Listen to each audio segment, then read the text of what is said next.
안녕하세요. 저는 전주에 사는 30대 후반의 여성입니다. 저에게는 연애한 지 2년이 된 남자친구가 있었습니다. 그리고 알고 지낸 지는 그것보다도 더 훨씬 오래되었고요. 저희는 원래 어릴 때부터 친구 사이였거든요. 저와 비슷하게 조그맣던 녀석이 제 실내화 주머니를 대신 들어주던 시절이 엊그제 같은데 어느새 훌쩍 자라 덩치는 제 2배가 되고 그냥 딱 봐도 사회생활에 쩌든 성인 남자가 됐더라고요. 그게 근 10몇 년 만에 남자친구와 다시 재회했을 때 제 첫 소감이었죠. 제가 대학을 서울로 가고 남자친구는 다른 지방으로 이사를 가면서 한참 동안이나 보지 못했었거든요. 우연한 기회에 다시 연락이 닿아서 서울에서 재회를 하게 된 거죠. 오랜만에 만나니 반갑기도 했고 무척이나 신기하기도 했습니다. 그리고 이상하게 조금 설레기도 했고요. 그 덕분에 오랜 친구 사이였던 저희가 사귈 수 있었던 것 같습니다. 떨어져 있었던 시간이 없었더라면 그런 감정을 느낄 틈도 없었을 테니까요. 그리고 저희는 어느새 벌써 결혼 이야기가 나오는 사이가 되었습니다. 알고 지냈던 시간이 길어서 그런지 2년의 시간도 그렇게 짧게 느껴지지는 않더라고요. 아마 결혼이라는 건 사귀는 동안 서로에게 자연스러운 목표가 되었던 것 같습니다. 하지만 저희가 결혼하는 데에는 한 가지 문제가 있었습니다. 그건 바로 예비 시어머니와의 합가 문제였어요. 자기 어머니 건강은 좀 어떠셔? 또 서울에 오실 때 되셨지? 다음 주에 정기검진하러 또 오셔야 돼. 수술도 잘 됐고 경과도 괜찮다는데 걱정스럽네. 어머니도 나 걱정할까봐 내색은 안 하시지만 검진 전날마다 많이 불안해하시고. 아직 그럴만도 하시지. 신장암 수술하신 지 1년도 안 됐잖아. 그러게. 그나마 초기였긴 하지만 그래도 암 수술을 하셨는데 어머니 혼자 집에 계셔야 하는 게 영 마음이 불편하네. 예비 시어머니는 1년 전 신장암 수술을 하셨습니다. 다행히도 그나마 초기 단계에 발견을 한 편이었어요. 곧바로 서울에 있는 병원에서 가장 빠른 일정을 잡아 수술을 하셨고 수술은 성공적으로 무사히 잘 끝났다고 합니다. 지금은 재발이나 전이 여부를 추적하기 위해 정기적으로 검사를 받으러 서울에 오시고는 했고요. 당시에 저희는 둘 다 서울에 있는 상태였어요. 저는 대학 졸업 이후 취업해서 쭉 서울에서 자리를 잡고 있었고 남자친구는 원래 어머니와 계속 함께 살다가 저를 만났던 시점쯤에 사업을 하느라 혼자 서울로 올라온 상태였습니다. 예비 시아버지는 몇 년 전에 돌아가셨고 고향에서 예비 시어머니 혼자서 살고 계시는 상황이었죠. 외동아들로 자란 남자친구는 어머니와 유대가 깊었습니다. 다른 집 아들들은 어머니에게 안부 전화도 잘 안 하는 경우가 허다하다는데 제 남자친구는 그런 점에서 전혀 예외의 타입이었죠. 살면서 단 한 번도 어머니와 떨어져 살아본 적이 없었다는데 하필이면 어머니가 그 큰 수술을 하시고 나서 떨어져 있었어야 했으니 남자친구의 마음이 오죽 불편할까 싶기도 했습니다. 그리고 한창 저희 결혼 이야기가 진행 중일 때 남자친구가 드디어 이런 말을 꺼냈어요. 그래서 어머니를 서울로 올라오시라고 할까 싶어. 서울로? 하긴 병원에도 계속 다니셔야 하고 아버님도 없으시니 혼자 계시면 적적하실 거 아니야. 아들 있는 서울에서 사시면 서로 얼굴도 자주 보고 좋지. 괜찮은 생각인 것 같은데? 어머니 집을 어디로 구할지 요즘 찾아보고 있던 중이었는데 우리 신혼집도 같이 구해야 하잖아. 그렇지. 자기 엄청 바쁘겠다. 집 구하는 게 보통 일도 아니고. 그래서 말인데 혹시 우리 어머니랑 같이 살 생각은 없어? 뭐라고? 어머님을 모시고 살자는 얘기야? 저는 깜짝 놀랐습니다. 솔직히 제가 아니라 누구라도 비슷한 반응을 보이지 않았을까 싶어요. 요즘 시부모님은커녕 자기 부모님도 모시고 사는 경우를 찾아보기가 드문 일이었으니까요. 저도 시부모님을 모시고 살게 될 거라는 생각을 단 한 번도 해본 적이 없었어요.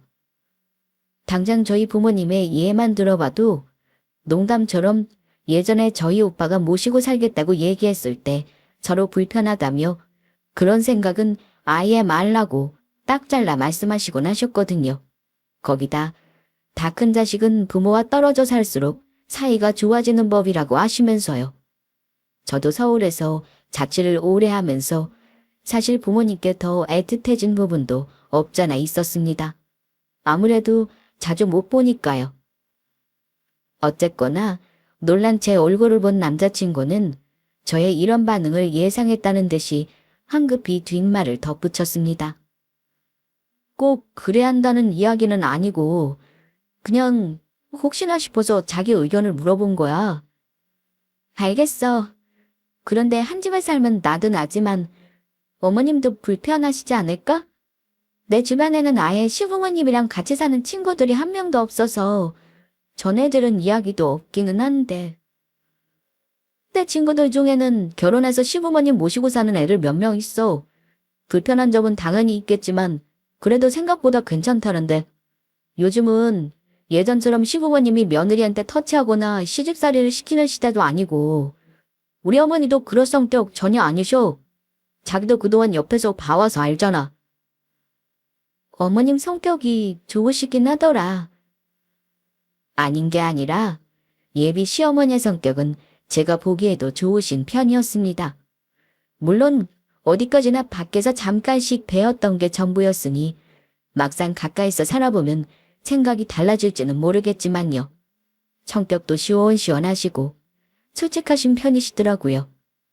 제가 긍정의 답변을 하자 남자친구는 반색하며 얼른 대답했습니다. 그렇지? 우리 어머니 성격 진짜 좋으셔. 그거 하나는 내가 보장한다니까. 거기다가 같이 사는 친구들 이야기 들어보면 특히 아기를 낳고 나니까 너무 변하더래. 요즘은 시댁에서 아기 안 봐주신다는 말씀도 많이들 하시잖아. 그런데 여기는 한 집에서 사니까 아기 봐주시는 건 당연하고 거의 입지 도우미처럼 24시간 케어해 주신대. 저는 신나서 이야기하는 남자친구의 얼굴을 보며 어이가 없어서 웃음이 나오더라고요. 저렇게 말하는 이유를 알 것 같았거든요. 이 이야기를 하기까지 혼자서 뭐라고 절 설득을 할지 궁리했을 걸 생각하니 더더욱 그랬고요. 사실 남자친구도 예비 시어머니의 성격을 닮은 건지 마음속의 말을 잘 못 감춰두는 스타일이었거든요. 그런데 그날은 만나자마자부터 제 눈치를 자꾸 본다 싶더니 결국 이런 이야기를 하고 싶어서 그랬던 거구나 싶었습니다. 저는 즉답을 미루고 그저 웃기만 했어요. 그런 저의 반응에 남자친구는 조금씩 시무룩해지기 시작했고요. 사실 저런 말을 꺼내면서 본인도 아마 불가능한 이야기일 거라고 생각은 했었을 겁니다. 저는 조금 생각해보겠다는 대답으로 그날의 데이트를 마무리했습니다. 내가 자기한테 강요하는 건 절대 아니야. 내 마음 알지? 그럼 알고 있지. 그런 게 강요한다고 될 것도 아니고. 오. 근데 진짜로 같이 살면 우리 어머니가 지영이 너 엄청 예뻐하실 거야. 불편하게 하는 일 절대 없으실 거고. 아, 그리고 우리 어머니 요리도 잘하셔. 먹고 싶다는 음식도 다 만들어주실걸? 그래서 닭 때문에 모시고 살자는 거야? 아니지. 그건 아닌데. 그런 장점이 있다는 거야.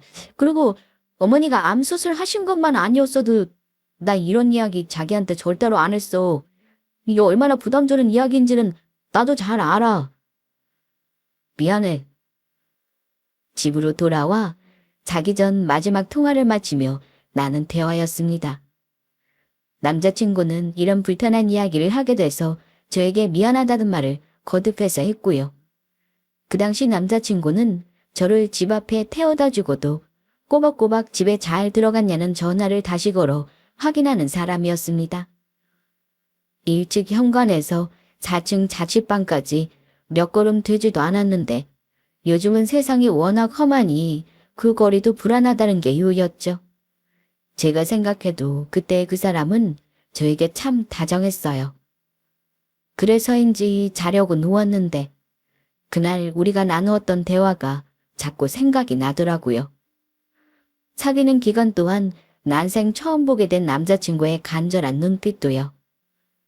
제가 거절할까봐 무거우면서도 들어줬으면 싶고 거절한다고 해도 크게 실망한 티는 내서는 안 되는데 간절한 마음은 또 전달해야 하고 본인도 복잡한 심경이었겠죠. 그리고 이튿날부터 저는 제 주변 사람들의 조언을 많이 구했습니다. 합다하는 신혼생활의 장단점에 대해서 듣고 싶었거든요.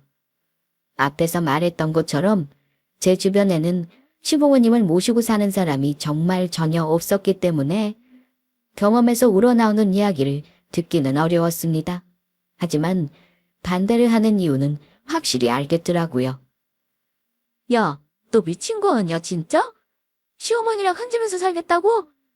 나라면 한 집은커녕 근처에서 사는 것도 사절이겠다. 정신 차려, 제발. 그래, 너 너무 세상을 핑크빛으로 생각하는 거 아니야? 결혼은 동화 속 세상이 아니라 각박한 현실이라니까. 남편이랑 사이가 좋아도 시댁 문제 때문에 이혼하는 부부가 얼마나 많은데. 심지어 같이 살겠다고? 시어머니랑 싸우기라도 하는 나라는 당장 남편이랑도 싸우게 될걸? 남편이 네 편을 들겠냐? 시어머니 편을 들겠냐? 어느 쪽 편을 들어도 다른 한쪽이랑은 불편해지는 건 마찬가지지. 안 그래? 글쎄. 예비 시어머니 성격은 좋아 보이시던데 나랑 시어머니가 많이 부딪히려나? 뭔 소리야. 그동안 대충 본 것만으로도 성격을 어떻게 알아? 야, 문지아오. 평생 같이 살았던 한 식구들도 집에서는 온갖 이유로 다 싸우잖아. 그나마 가족들은 속 시원하게 털어놓고 싸우기라도 한다 치지만 시어머니랑은 대놓고 싸우지도 못할 거고 절대로 안 된다니까? 기혼인 친구들의 말을 듣고 있자니 하나하나 다 그럴 만한 이유가 있겠다 싶었습니다. 사실 당장 저희 식구들만 해도 예비 시어머니를 모시고 살면 어떻겠냐는 저의 말에 전에 없이 격렬한 반대를 했거든요. 요즘 자기 부모 모시고 살기도 힘든 세상인데 시부모님을 지영이니가 어떻게 모시고 살려고 그러니? 다시 생각해보렴. 엄마가 생각하기에는 아무래도 아닌 것 같다. 그래, 그저 어머니가 아프신 건 안타까운 일이지만 합가 문제는 신중하게 이성적으로 판단해야 해. 거기다 네가 병수발을 해야 하는 거면 더더욱 다시 생각해봐야 할 문제고. 지금은 아프신 곳은 없는 것 같긴 하던데. 뭐 아기 낳으면 아기도 봐주신다고 하시고. 아유, 사람 일을 어떻게 될지 모르는 거다. 건강하시던 분도 하루아침에 돌아가시는 세상인데 애가 무슨 순주란 소리를 하고 있어. 손주 낳으면 엄마는 아기 봐줄 테니까 그런 걱정은 하지도 말고. 엄마는 손주는 자기가 봐주겠다며 그런 게 이유라면 말도 꺼내지 말라고 하시더라고요. 사실 저도 손주는 핑계였지 제가 생각한 이유도 아니었습니다. 저는 꼭 아기를 낳아야겠다 싶은 마음이 크지는 않았거든요. 그저 남자친구랑 결혼해서 살다가 자연스럽게 아기가 생기면 낳는 거지. 시험관 시술처럼 인위적으로 뭔가를 내서 무조건 아기를 만들어야겠다. 이런 생각도 없었고요. 아마 이런 제 생각은 저희 식구들도 짐작하고 있었을 겁니다. 그러니까 더 격렬하게 반대를 하시는 거였겠죠. 주변 사람들의 의견을 듣게 된 저는 그전보다 더 깊은 고민에 빠지게 되었습니다. 물론 사람들의 반응은 저도 익히 예상하고 있었던 결과였죠. 남자친구의 지인이라면 의견이 조금 달랐을지도 모르겠지만 어쨌거나 저의 지인들이었으니까요. 한참의 고민 끝에 마침내 마음속으로 결론을 정한 저는 남자친구에게 만나자고 통보했습니다. 내가 많이 고민을 해봤는데, 저의 진지한 얼굴에 남자친구는 이미 안 좋은 대답을 예감했는지 얼굴이 어두워져 있더라고요. 저는 잠시 뜸을 들이다가 남자친구의 손을 잡고 말했습니다. 어머님 서울에 오시라고 해서 우리가 모시고 살자. 집은 좀 넓은 곳으로 구하고. 정말이야? 진짜 그래도 돼? 아무래도 어머님 아프신 게 나도 마음이 쓰이네. 하지만 무기한으로 모시는 건 어려울 것 같고, 수술하신 지 이제 1년 지났으니까 4년 뒤에 완전히 완치 판정 받으실 때까지만 같이 살기로 해. 자기 생각은 어때? 말이라고 해? 너무 좋지. 지호가 정말 고마워. 진짜 너무 고마워. 암은 5년 동안 재발하지 않으면 괜찮다는 말을 근거로 내린 결정이었습니다. 네, 저는 결국 시어머니를 모시고 살기로 한 거죠. 거절의 대답을 예상하고 있었던 남자친구는 저의 대답을 듣자마자 자리에서 벌떡 일어서서는 저를 껴안고 자리를 빙빙 돌 정도로 기뻐했습니다. 오죽했으면 카페 안에 있던 사람들이 다 쳐다볼 정도였어요. 그렇게 많은 의견들을 들었었는데도 제가 답정너 같은 이런 결정을 한 데는 사실 그럴 만한 이유가 있었습니다. 저는 어릴 때 부모님이 맞벌이를 하시는 바람에 시골에 사시는 외할머니의 손에서 자랐었거든요. 대략 3살이 되었을 때부터 초등학교에 입학하기 직전까지요. 부모님은 매주 주말이나 그것보다 더 바쁠 때면 격주 주말에 한 번 정도나 만날 수 있었습니다.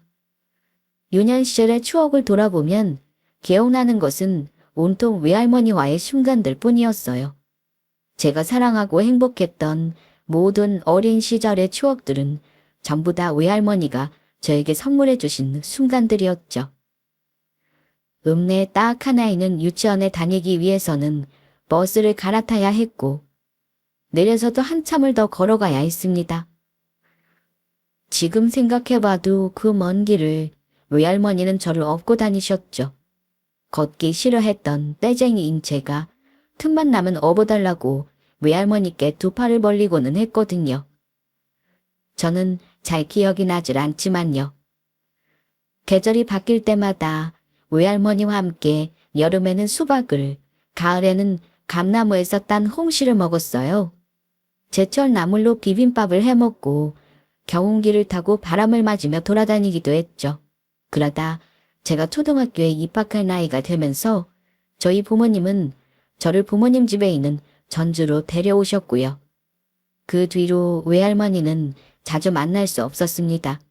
그래도 제가 본가에 있을 때는 한 달에 한 번 정도는 찾아가서 뵙기도 했는데 제가 서울로 대학을 가고 나서부터는 그것마저도 뜸해졌죠.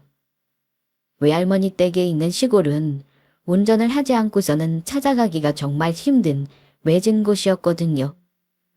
전주에서도 그 정도였으니 한참을 내려와야 하는 서울에서는 더 말할 것도 없었죠. 저는 수업을 듣는다, 과제가 많다는 핑계 따위로 외할머니께 안부 전화를 드리는 것이 고작이었습니다. 그리고 나중에 알게 되었어요. 외할머니가 사실은 암으로 투병을 하시면서 요양병원에서 제가 찾아오기만을 애타게 기다리셨다는 것을요. 왜 말을 하지 않았냐고 했더니 부모님이 그러시더라고요. 외할머니가 공부하느라 바쁜 애를 공연히 부르지도 말고 걱정하게 말하지도 말라고 말리셨다고요. 사실을 알고 나서도 제가 할 수 있는 것은 그렇게 많지 않았습니다. 방학 때야 겨우 내려가서 외할머니 곁을 조금 더 오래 지킬 수 있을 뿐이었죠. 그때는 졸업반이어서 방학 때라도 매주 자격증 시험이 있어 사실 정말 바쁘기도 했었거든요. 결국 얼마 뒤 외할머니는 돌아가셨고 그 일은 아주 오래 제 마음속에 응어리처럼 남아있었습니다. 남자친구의 말을 들었을 때 그때 제가 생각이 나더라고요. 저렇게 혼자 계시다 혹시라도 돌아가시게 되면 나중에 얼마나 마음의 상처가 될지도 알고 있었고요. 물론 평생 모시고 산다고 생각을 하면 저도 자신은 없었습니다. 하지만 4년도 채 남지 않은 시간 정도라면 저도 최선을 다할 수 있는 시간이라는 생각이 들더라고요. 제가 사랑하는 사람이 사랑하는 가족이라면 그 정도는 감수할 자신이 있었죠. 결혼을 앞두고 있던 그때에 제 남자친구를 사랑하는 마음은 그 정도였으니까요. 그 뒤로 남자친구는 저에게 너무나도 잘해주었습니다. 사실 만나왔던 2년 동안에도 헌신적이라는 말 뜻이 무엇인지 체감할 수 있을 정도로 저에게 잘해주었었는데 그 뒤로는 더했죠. 그리고 저희는 결혼을 했고 그건 결혼을 한 이후로도 마찬가지였습니다. 남편이 된 그 사람이 저에게 잘해주는 만큼 저도 잘하려고 노력을 했어요. 남편에게도 그랬지만 특히 시어머니께요. 잘하려고, 잘 살려고, 같이 살자고 한 거니까요. 제가 같이 살자고 했다는 말에 시어머니는 너무 좋아하셨고 또 고마워하셨다고 하더라고요. 저희는 조금 오래되긴 했지만 넓은 방 4칸짜리 구축 아파트를 리모델링해서 들어가 결혼 생활을 시작했습니다. 처음 몇 달 정도의 기억을 더듬어 보면 솔직히 정말로 힘들었다는 말밖에는 나오지 않더라고요. 안일했던 저의 예상보다 시어머니와 저는 다른 부분이 너무나도 많았거든요. 남편과 부부로서 함께 사는 생활에도 저희가 서로 익숙해져야 할 부분이 많았는데 거기다 시어머니와의 생활마저 적응해야 하는 상황이었죠. 서로 최대한 배려를 한다고 하고 시작한 일이었지만 어쩔 수 없이 부딪히는 부분들이 있더라고요. 예를 들면 이런 것들이었습니다. 아가, 밥솥 때 밥을 그렇게 많이 해놨는데 왜 또 아침부터 빵을 먹고 있어? 밥을 든든하게 먹고 나가야 일을 할 것 아니냐. 저 원래 아침에는 간단하게 우유에 시리얼이나 빵만 먹고 나가요, 어머님. 밥으로 먹으면 위가 너무 부담스러워서요. 그러니까 앞으로 제 밥은 안 하셔도 돼요. 빵 쪼가리 먹고 무슨 일을 해. 밥이 부담이 되면 얼마나 된다고. 척준이는 아침으로 밥을 안 먹으면 일을 못하는 앤데. 저는 원래 아침으로 밥을 먹지 않았어요. 소화기관이 약해서인지 간단하게 식빵 한 조각이나 시리얼 혹은 바나나 정도만 먹고 나가는 게 이제는 습관으로 굳어져 버렸거든요. 대학을 다닐 때부터 이렇게 먹어왔어서인지 이제는 밥을 먹으려 해도 도무지 아침에는 넘어가질 않았어요. 하지만 옛날 어른들의 공통적인 병이 있으시죠? 바로 자식들이 아침밥을 제대로 안 먹는 걸 두고 보지를 못하시는 병이요. 그것도 한국 사람답게 빵은 절대 제대로 먹은 밥으로 생각하지 않으셨고요. 남편이라도 저처럼 같이 안 먹었으면 모르겠는데 하필 또 저희 남편은 아침이건 꼭 또 새벽이건 언제든지 밥만 차려주면 머슴처럼 다 먹고 소화를 시키는 강철 미장이었습니다. 저와 더 비교가 되었다는 말이었죠. 문제는 그것뿐만이 아니었습니다. 다들 회사에서 하루 종일 너무 많은 일을 하고 돌아오면 피곤해서 손 하나 까딱하고 싶지 않을 때가 있잖아요. 입맛이고 뭐고 다 없어져서 그냥 어디든 눕고 싶기만 한 그 기분이요. 저는 회사에서 진을 너무 빼고 돌아오면 종종 그런 편이었는데 혼자 살 때만 해도 저녁을 거르고 일단 잠부터 자는 게 당연했죠. 뭔가를 먹으면 소화를 시킬 때까지 3시간 정도는 바로 누울 수도 없었기 때문에 피곤한 날은 차라리 먼저 자고 일어나서 나중에 뭐라도 먹든 말든 하는 게 나았거든요. 그런데 시어머니는 이걸 또 이해를 못 하시더라고요. 귀찮고 피곤하다고 밥 안 먹고 굶고 그러면 나중에 큰 병 난다고 하시면서요. 그래서 시어머니 눈치를 봐서라도 단 몇 술이라도 수저를 두고 누워야만 했습니다. 그런 날이면 내내 속이 더부룩해져서 누워있는데도 제대로 쉬는 것 같지가 않았고요. 거기다 주말에도 불편한 일은 여전히 있었습니다. 저는 아침잠이 많은 편이라 평일에 부족한 잠을 주말에 몰아서 자는 편이었거든요. 평일엔 6시면 일어나서 출근 준비를 해야 했는데 주말에는 거의 기절을 하다시피 해서 11시나 12시가 다 되어서야 일어나는 게 저의 유일한 낙이자 회복 방법이었죠. 그런데 시어머니와 한 집에 살게 되고부터는 그게 말처럼 쉽지가 않더라고요. 저희 부모님은 제가 12시까지 잠을 퍼 자든지 말든지 그저 많이 피곤했나 보다 하시면서 내버려 두시는 편이었지만 시어머니는 달랐습니다. 석준아, 아가, 너희 아직도 자는 거니? 대체 무슨 잠을 그렇게 오래 자? 아, 어머니, 저희 둘 다 야근하고 와서 너무 피곤해요. 주말에는 늦잠 좀 잘게요. 아니, 그것도 어느 정도 꼬셔야지. 지금 시간이 몇 시인 줄이나 알아? 해가 중천에 떴어. 이렇게 오래 자면 저녁에는 또 어떻게 자려고 그래? 배도 안 고프니? 둘 다 밥이라도 먹고 다시 자든가.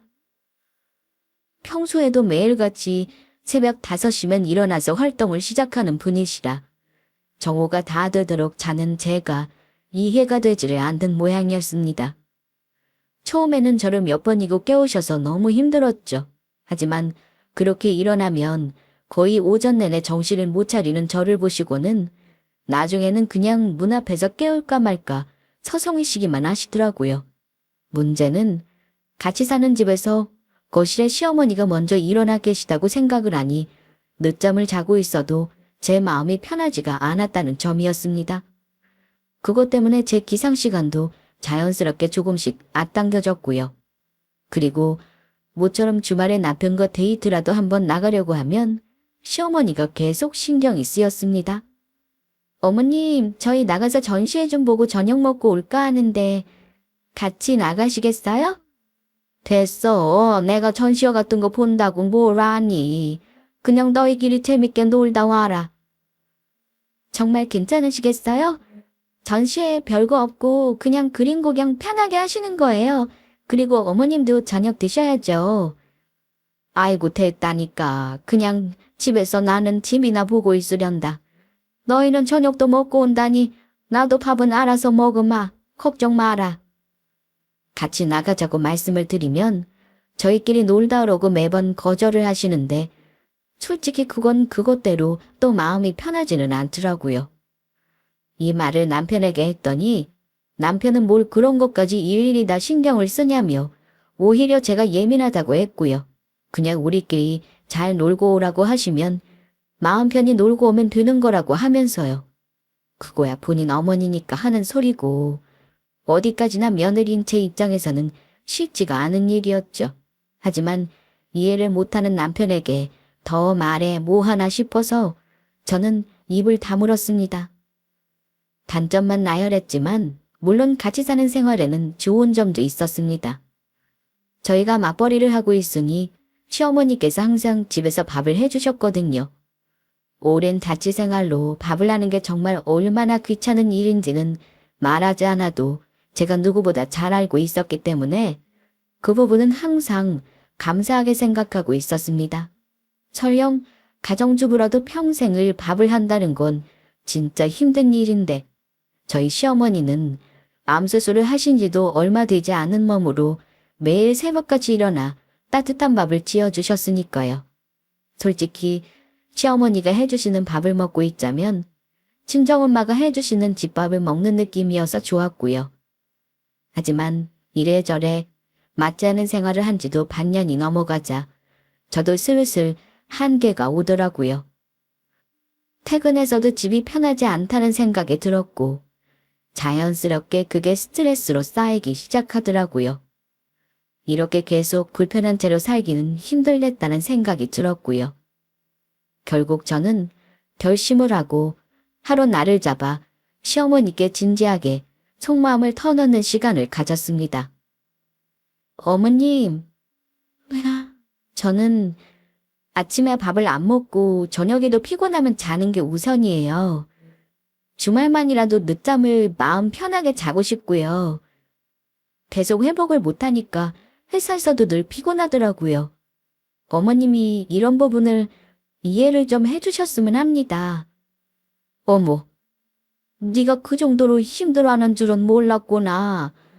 나는 그냥 너희 건강을 해칠까 싶어서 걱정이 되어서 그랬던 거지 널 괴롭히려는 생각 같은 건 전혀 없었다. 알지? 네, 저도 당연히 알고 있죠. 오랜 시간 다르게 살았으니 생활 패턴 맞추는 것도 쉬운 일은 아니라고 생각해요. 하지만 룸메이트 느낌으로 서로 그런가 보다 하시면 어때요? 물론 어머님도 불편한 점이 있으시면 언제든지 저한테 말씀하시고요. 제 말에 시어머니는 깜짝 놀라시며 알겠다고 하시더라고요. 그 뒤로 시어머니의 태도는 확연히 달라졌습니다. 그전에도 시어머니의 행동이 전혀 악의가 없다는 걸 저도 알고 있었지만 시어머니께서 미처 생각하지 못하셨던 부분을 말씀드리고 나니 확실하게 상황이 바뀌게 되더라고요. 약간 룸메이트나 하숙생 느낌으로 제가 뭘 해도 그냥 아예 터치를 하지 않으셨어요. 처음에만 한번 권유하시고는 제가 거절을 하면 더는 묻지 않으시는 시기였죠. 저도 시어머니의 생활 패턴을 최대한 존중해드리려고 노력했고요. 새벽 5시에 일어나서 부엌에서 일하시는 것도 물이 아깝다며 욕조에 목욕물을 그대로 받아두고 몇 번이고 재활용하시는 것도요. 제가 버리려고 놔둔 물건을 다시 들여다 쓰시는 것도 그냥 모든 걸 그러려니 했습니다. 그리고 그제서야 마음이 좀 편해지더라고요. 어머니와의 마음의 거리도 그 전보다 훨씬 가까워졌고요. 그 전까지는 계기가 없었을 뿐이지 제가 작심하고 솔직하게 말씀드린 뒤부터는 시어머니도 저에게 딸을 대하듯이 솔직한 마음을 항상 표현하셨죠. 예, 나는 이거 너무 별로인 것 같다. 옷 색깔이랑 모양이 이게 뭐니? 왜요, 어머님? 이게 요즘 젊은 사람들 사이에서 얼마나 유행하는 옷인데요? 얼마나 화사하고 좋아요? 아유, 이런 게 뭐가 좋아? 정신 사납기만 하지. 그래도 네가 입으니까 생각보다 괜찮아 보이기는 하네. 몸매가 좋아서 그런가? 입으면 다르다니까요? 어머님도 저랑 커플룩 하시는 게 어때요? 무슨 말도 안 되는 소리 하지 말고 이 나이에 그런 옷 있으면 치매 걸렸다고 물어. 시간이 날 때는 시어머니와 함께 백화점에 쇼핑을 나가기도 했습니다. 그즈음 일로 바빠진 남편을 빼놓고 저희 둘만의 시간이었죠. 저는 시어머니와 팔짱을 끼고 다니며 옷을 함께 고르고 피팅을 한 뒤에 시어머니 반응을 보는 게 너무 재밌더라고요. 제가 옷을 좀 과감하게 입는 스타일이라 제가 고르는 옷마다 아주 못 볼 걸 보셨다는 듯 기겁을 하셨거든요. 솔직히 고백하자면 그 반응이 재미있어서 일부러 더 과한 옷을 고른 적도 있었습니다. 친정엄마였으면 아마 등짝을 몇 번이라도 때리셨을 것 같은 옷들이었죠. 제 옷을 사고 굳고 필요 없다고 하시는 시어머니 옷도 골라드리고 쇼핑을 마치고는 힘들어서 백화점 벽면을 따라 길게 는 벤치에 앉아 아이스크림을 나눠 먹었고요. 지나가는 사람들도 구경하고 그러다 배가 출출해지면 새로 생긴 맛집도 찾아다녔죠. 남편 없이 시어머니와 처음 외출을 나갈 때는 정말 숨막힐 듯한 정적에 어색하기만 했었는데 이제는 그때의 기억이 언제인가 싶을 정도로 가물가물하더라고요. 재미있었습니다. 새로 단짝 친구가 생긴 기분이었어요. 예전에 제 외할머니를 모시고 다니며 여기저기 구경을 다니던 때처럼요. 어머님, 무슨 화분을 이렇게 많이 사셨어요? 저희 화원 차릴 거예요? 봄에는 이런 식물을 심어줘야 보기에도 좋지. 새싹도 자라고 꽃도 피우고 하는 거 보면 기분이 저절로 좋아지지 않니? 근데 이거 다 잘 키우실 수 있으세요? 저는 예전에 선인장도 다 죽였었는데. 미리 말씀드리지만 저는 식물 못 키워요. 저한테 미루시기 없게해요? 아이고, 너한테는 기대도 안 했다. 근데 어떻게 선인장을 죽이니? 가끔씩 물만 주면 자라는 그 쉬운 걸. 그러게 말이에요. 저도 신기하더라고요. 꽃집안 씨가 선인장은 절대 안 죽는다고 하시면서 팔았었는데. 회사 일 빼고는 모든 서툰 제가 저희 시어머니 옆에서 보고 배우는 것도 많았죠. 시어머니는 취미 부자셨어요. 그리고 못하는 일이 거의 없으셨죠. 특히나 뭔가를 키우는 걸 잘하시더라고요. 처음에는 집에 화분들만 들였다가 나중에는 시어머니가 하도 좋아하시길래 근교의 주말 농장으로 작은 텃밭을 사서 함께 다니기도 했습니다. 별의별 걸 다 심었었죠. 덕분에 저도 옆에서 식물 키우는 법도 배웠고요. 제가 요리를 하지는 않았지만 밥을 주는 시어머니 옆에서 음식하는 것도 자주 보기도 했고요. 어깨너머로 보기만 하는 것도 은근히 도움은 되더라고요. 김치 담그는 법을 시어머니와 살면서 생전 처음 알게 되기도 했었죠. 하지만 얻는 게 있으면 잃는 것도 있는 법이었을까요? 1년, 2년이 지나며 시어머니와 제가 친구처럼 가까워지는 그 시간 동안 오히려 저는 남편과 점점 멀어지고 있었습니다. 남편의 사업이 바쁘다는 이유였죠. 여보, 내일은 어머님 모시고 병원에 갈 수 있어? 정기검진 날인데. 그게 내일이야? 아, 나 내일은 시간이 도저히 안 될 것 같은데. 당신이 좀 모시고 갈 수는 없을까? 일부러 예약을 토요일로 잡았는데도 그렇게 바쁜 거야? 또 회사에 나가야 해? 거래처 사장이랑 만나서 같이 골프 치러 가기로 했어. 말이 골프지. 치면서 사업 이야기하는데 순 접대하는 거지 뭐. 아, 알겠어. 어머님이 또 불안해하셔서 당신도 같이 가면 좋을까 싶었지. 어차피 내가 모시고 가려고는 했어. 그래도 다음번에는 당신이 꼭 시간 좀 내줘. 알겠어. 고마워. 대부분은 이런 식이었습니다. 연애할 때나 신혼초에는 세상 둘도 없겠다 싶을 정도로 잘해주던 남편이었는데 이제는 그 남편의 얼굴도 제대로 보기가 힘든 상황이었습니다. 정작 본인 어머니 병원에 모시고 가는 것도 아예 제 몫이 될 정도였죠. 그냥 귀찮은 건지 정말로 일이 바빠서 저러는 건지도 모르겠더라고요. 요즘은 도통 남편과 속을 터놓고 이야기할 틈도 없었으니까요. 아침 일찍 나가서 자정이 다 되어서나 집에 돌아온 남편은 평소에는 피곤하다는 말을 입에 달고 살았고 집에 와서는 침대에서 등을 돌리고 누워 굴어떨어지기 일쑤였어요. 주말이나 공휴일에도 남편보다는 시어머니와 보내는 시간이 더 많을 정도였죠. 여보, 이 영화 3편 개봉한 거 알아? 어제 개봉했대. 그래?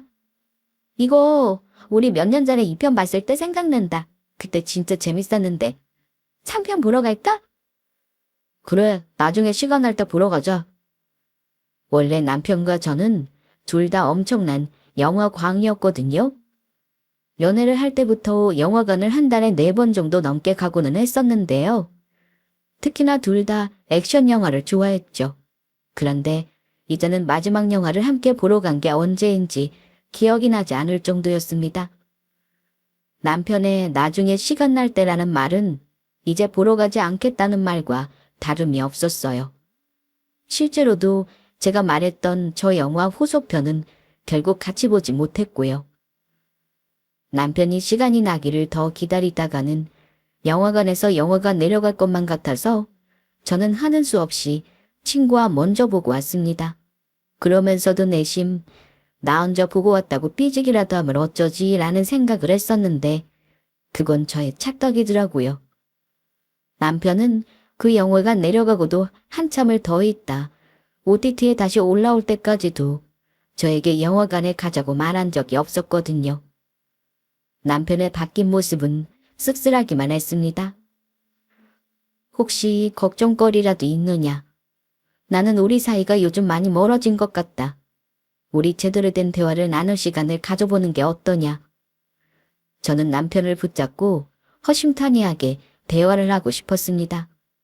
하지만 그럴 때마다 남편은 그저 일이 많아서 피곤해서 그렇다. 아무 일도 없다. 당신이 이러는 게 나를 더 피곤하게 한다는 식으로 대답을 할 뿐이었습니다. 일단 멀어진 부부 사이는 제가 일방적인 노력을 한다고 해서 돌아올 수 있는 게 아니더라고요. 그리고 그때쯤 집에서도 청천벽력 같은 소식이 들렸습니다. 추적검사 결과에서 시어머니가 신장암이 재발하신 것이었어요. 심지어 재발하면서 다른 장기에 빠르게 전이까지 되어 치료도 어려운 상황이었습니다. 선생님, 지금까지 검사를 열심히 했었는데 저번 검사에도 이상이 없었는데 어떻게 갑자기 이렇게 되죠? 들려온 대답은 간단 명료했습니다.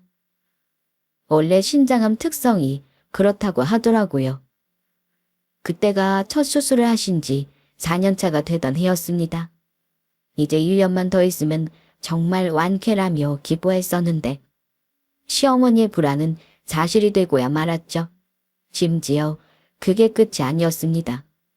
불행은 연이어서 오는지 저희 친정엄마도 유방암에 걸리셨다고 하시더라고요.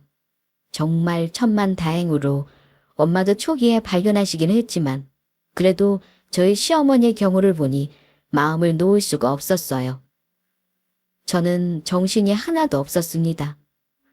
절망에 빠진 시어머니를 간병해야 했고 한편으로는 친정엄마가 다니실 병원도 알아보며 양쪽으로 바쁘게 다녀야 했으니까요. 남편은 뒤늦게서야 본인이 어머니께 얼마나 소홀했는지를 깨닫고는 급하게 시간을 짜내며 시어머니를 모시고 함께 병원을 다니기 시작했습니다. 하지만 시간이 이미 너무 늦어버린 뒤였죠. 시어머니는 재발을 하신 지 몇 달이 되지 않아 끝내 돌아가시고야 말았습니다. 재발을 하시면서 마음이 많이 무너지신 데다가 전이가 빠르게 진행되면서 예후가 나오 좋지를 않았거든요. 너무나 허망한 죽음이었습니다. 시어머니의 장례를 치르고 한동안 남편은 자책하며 술과 담배로 시간을 죽이고만 있었습니다. 하지만 저까지 그러고 있을 수는 없더라고요. 친정엄마까지 이룰 수는 없었으니까요. 여보, 나 할 말이 있어. 뭔데? 얘기해. 우리 엄마 유방암 수술 끝나고 요양하실 때까지 집에 모셨으면 해. 당신 생각은 어때? 뭐라고? 장모님을 우리 집으로 모시겠다는 거야? 앞으로 병원도 계속 왔다 갔다 하셔야 하는데 그때마다 숙소 잡기도 번거롭고 길게는 아니 한 1, 2년 정도만 모시고 싶어. 엄마 어느 정도 완쾌하실 때까지만. 이제 막 시어머니를 잃은 남편에게 이런 말을 한다는 게 저로서도 조금 미안한 마음이었지만 시간이 없었습니다. 그리고 남편이 불편하겠지만 동의해 줄 거라는 믿음도 있었고요. 제가 원래 알고 지낸 남편이라면 당연히 그러라고 할 사람이었거든요. 그런데 저는 남편의 다음 대답을 듣고는 그 자리에서 얼음이 되고 말았습니다. 말이 돼? 우리 집에서 장모님을 어떻게 모셔? 그냥 숙소 잡아드려. 정 필요하면 서울에 다른 집이라도 알아봐드리던가. 뭐? 왜 말이 안 된다는 거야? 서울에 있는 딸 집에서 아픈 엄마가 조금 지내시면 안 돼. 여기가 딸 집이야? 딸이랑 사위가 같이 사는 집이지? 저는 순간 어이가 없었습니다. 아, 그래서 내가 물어보는 거 아니야. 당신 생각을. 어차피 우리 엄마 더 있으라고 해도 우리 불편하다고 금방 가실 분이셔. 아마 1년도 안 계신다고 하실 거야. 그러니까 내가 지금 반대하잖아. 안 된다고. 서로 불편해서 어떻게 살아? 그냥 따로 집 구해드려. 그리고 당신 오빠는 뭐하고 이런 일을 당신이 해? 우리 오빠가 서울에 살았으면 오빠가 했겠지. 아, 그리고 너무 웃기지 않아. 나는 당신 어머님 모실 때 당연하다는 듯이 불편한 것보다 좋은 점이 더 많을 거라고 하더니 당신은 왜 불편해서 못 살겠다고 말하는 거야? 이거랑 그거랑 같아? 시어머니 모시고 사는 거야 흔히 있는 일이지만 누가 친정엄마를 모시고 살아? 저는 그 순간 남편이 너무나도 낯설게 느껴졌습니다. 정확히는 저런 말을 내뱉는 저 입이요. 우리 사이가 요즘 식기는 했다 싶었지만 근본적으로 사람이 바뀌지는 않았다고 믿어왔었거든요. 그런데 그런 저의 믿음은 산산조각이 나고 말았습니다. 하지만 다른 일도 아니고 엄마가 암에 걸리셨다는데 남편의 이런 반응은 도저히 용서할 수가 없었어요. 심지어 제가 몇 년 동안이나 시어머니를 모시고 살며 병수발을 들었던 지금에 와서는 더더욱 그랬죠. 시어머니를 모시고 산 게 남편의 그 어떤 보답을 바라고 한 일도 아니었는데 이제는 그랬던 제 자신이 어이가 없을 정도로 기가 막혔죠. 저는 저 뻔뻔한 낯짝에 화가 머리끝까지 치밀어 올랐습니다. 뭐가 달라? 나한테는 똑같은 어머님이었는데 당신한테는 뭐가 그렇게 다른데? 야, 문지영. 그만 좀 해. 안 그래도 머리 아파 죽겠는데. 그래서 끝까지 내가 모셔와야겠다면 어쩔 건데? 뭐, 말도 안 되는 소리라고 있어. 네 엄마 데려오면 그 순간 바로 이혼이야. 이혼, 네 엄마. 그 말을 듣는 순간 저는 벼락을 맞은 것처럼 정신이 번쩍 들었습니다. 아무리 남편이 저에게 소홀해도 마음이 식은 것 같아도 장난처럼이라도 생각해 본 적이 없던 그 단어가 남편의 입에서는 정말 쉽게도 터져나오고 있었습니다. 그리고 그건 우리 사이에 암묵적으로 지켜오던 어떤 선을 넘어버린 행동이었죠. 이혼이라고 했어. 이혼하자고. 그래. 너네 엄마가 우리 결혼하는데 해준 거라도 있으면 말이라도 안 하지. 막말로 결혼할 때 양쪽집에서 한 푼도 안 받고 시작하는데 어디 빚졌어? 더 진짜 사람이 아니구나. 지금까지 그런 생각을 했었다고.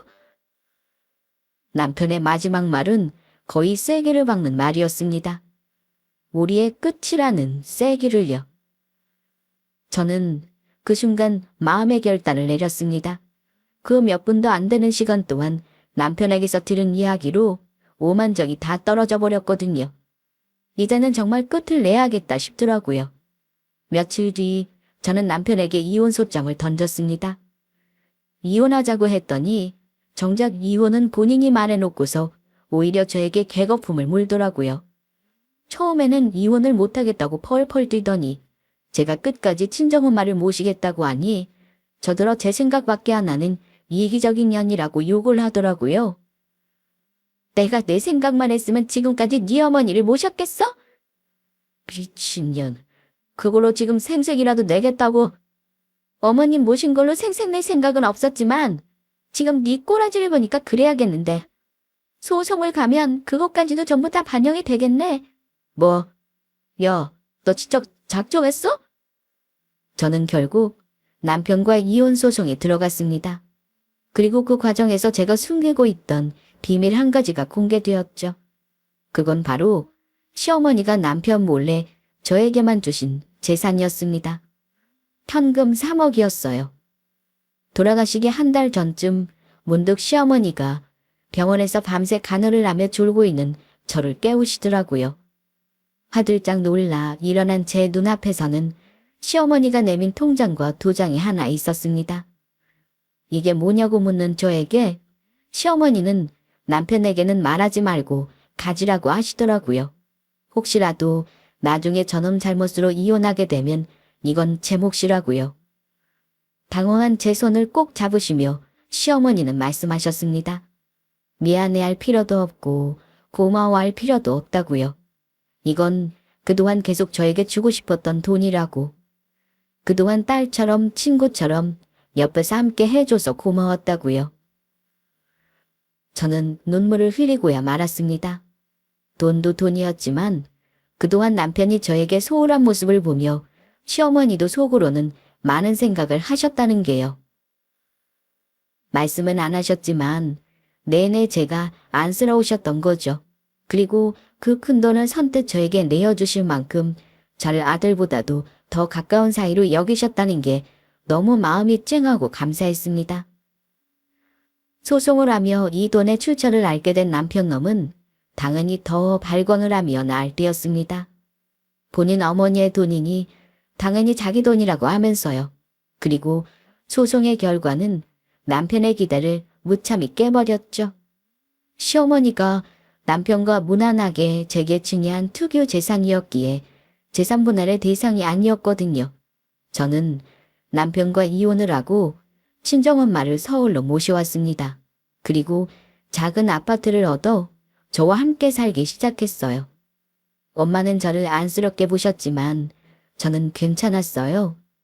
엄마를 지켜야겠다는 생각을 하면 다른 건 아무래도 상관없었거든요.